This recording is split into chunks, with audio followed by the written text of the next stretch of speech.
Compact crossovers are everywhere, and they sell like the PS5 on Black Friday. The latest crossovers to this saturated market are the Kia Seltos and the Chevrolet Trailblazer. So how did they stack up against each other? Well, let's go for a drive in both and find out.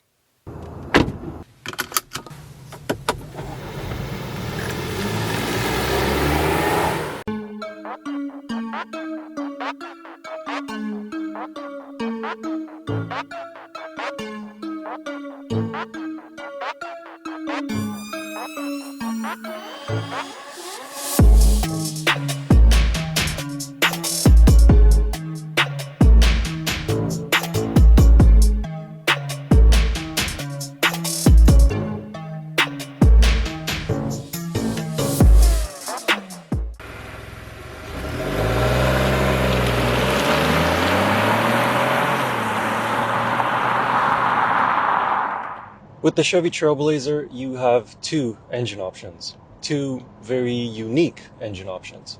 The base engine is a 1.2-liter turbocharged 3-cylinder, while the optional engine, which is what I have here, is a 1.3-liter turbocharged 3-cylinder.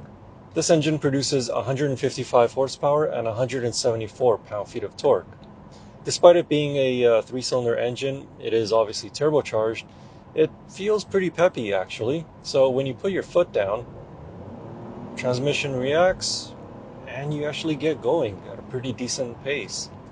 Obviously, 0 to 100 kilometers an hour is nothing to be praised about. I mean, it's somewhere in the 9 to 10 second range. This Trailblazer weighs 1,500 kilograms. So the engine does have to work a little hard once you put your foot down. Speaking of which, when you accelerate from a stop, at a normal pace that is, you'll usually see about 3,000 RPMs. If you decide to overtake someone on a highway and you're on a slight incline, don't be surprised if you see the RPM needle hit 4. So why did Chevy decide to put a 3-cylinder engine in this Trailblazer? I'm gonna guess it's probably because of fuel economy.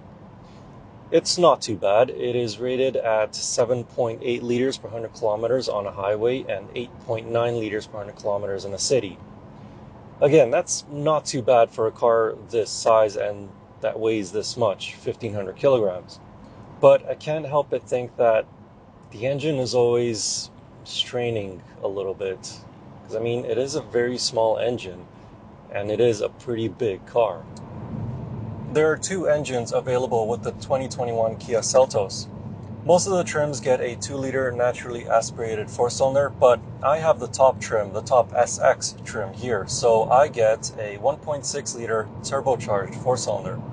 It produces 175 horsepower and 195 pound-feet of torque. And the great thing about it being turbocharged is that all the peak torque is at low RPMs. So as soon as you put your foot down, you instantly get the torque to get you going. The great thing about this 1.6-liter engine is that it's also really, really quiet. You hardly ever hear it. In fact, most of the noise coming into this cabin right now is just road noise from the tires. In terms of fuel economy, it is rated for 7.9 liters per 100 kilometers on a highway and 9.4 liters per 100 kilometers in a city. So far, during my time with the car, I've been averaging around 8.5 liters per 100 kilometers, so pretty much right in the middle. So you can achieve those targets that the EnerGuide has set for the 2021 Kia Seltos. Mated to the engine is a 7-speed dual-clutch transmission. Now, normally I'm a fan of dual-clutch transmissions, but for this one, not so much. The shifts are just fine. They're nice and smooth. The problem is that they're slow. By dual-clutch transmission standards, they're quite slow. Mercedes-Benz, Volkswagen, hell, even Mitsubishi, when they had the dual clutch in the Lancer Rally Art and the Evo 10, those transmissions shift much faster than this one does. What I'm trying to say is that this transmission is smooth, but don't expect it to be very quick. The Trailblazer is available with two very different transmissions. Front-wheel drive versions receive a CVT automatic regardless of which engine is under the hood. All-wheel drive models receive a 9-speed automatic and are only available with the 1.3-liter engine. Speaking of which, this 9-speed automatic is okay. It's just a regular automatic. Shifts are a little on the slow side, but they are very smooth, and most of the time you don't even notice the transmission shifting. The Kia Seltos comes standard with front-wheel drive on the LX trim, or S in the United States, with all-wheel drive being standard on all other trims. In terms of driving enjoyment, it's not really meant for that. This is a city runabout type of vehicle, so steering is very light, not much feedback to the driver, but that makes it easy to maneuver around roundabouts like I just did back there, or in parking lots or really tight city streets. The steering is direct, so I'll give it that, but like I said, not much in the way of feedback. One thing that's really disappointing about the Chevy Trailblazer is just how light the steering is. It is laughably light. I mean, I can take my pinky and turn the steering wheel, and it's not even hurting my pinky. It's like so easy and light. Like, such a disappointment.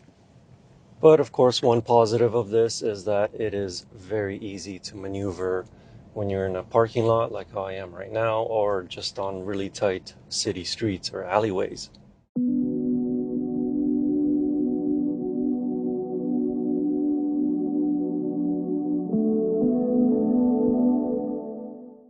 The Trailblazer is aimed at being more of a sporty crossover, and as such, the ride is on the firm side when compared to the Kia Seltos. It's not overly rough, but small, quick bumps at higher speeds are quite evident in the cabin. On city streets, the suspension does a good job of absorbing bigger potholes and not making it feel as though you drove over a landmine. While the engine only has 3 cylinders and is inherently unbalanced, the engineers did a great job of isolating the vibrations from the cabin. There are no more engine vibrations from this 3-cylinder than there are from the 4-cylinder in the Seltos. As I mentioned earlier, the noise from the engine is also well subdued under normal driving conditions. Of course, if you put your foot down, the engine noise is very evident from the driver's seat. The Chevy Trailblazer is a tall crossover, which translates to plenty of interior headroom for both front and rear occupants. Better still, the Trailblazer can boast the most rear legroom between itself and the Kia Seltos. Just a note on the back seats, the bottom cushion is quite a bit firmer than the front seats. Behind the rear seats, the Chevy Trailblazer has 716 liters of cargo volume. Drop the rear seats and the cargo capacity increases to 1,540 liters. You can also fold the front seat flat and have about 7 or 8 feet of cargo length. So you can pretty much fit Shaquille O'Neal in here, or at least a life-size replica of him. The Kia Seltos has slightly firmer suspension than the Hyundai Kona that it is based on. Having said that though, the ride still feels plush over rough roads and is more forgiving than the ride in the Trailblazer. The seats also aid in comfort. The front seats are soft, as is the leather upholstery, and the rear bench is not as firm as the one in the Chevy. Sitting inside the 2021 Kia Seltos, there's plenty of space for someone of my height at 6'4". Obviously I got plenty of headroom and plenty of legroom, but I did slide the seat a bit further back than normal, so if there's anybody of my height sitting behind me, your knees are probably going to hit the back of the seat. But the back seats do recline, although it's a little bit awkward. However, if you're more normal height, say 6'2", 6 feet, then you'll have no problem sitting back there. And further behind the back seats, you'll find that the Seltos has one of the biggest trunks in this class, with 752 liters of cargo space with the rear seats up, and 1,778 liters of space with the rear seats folded.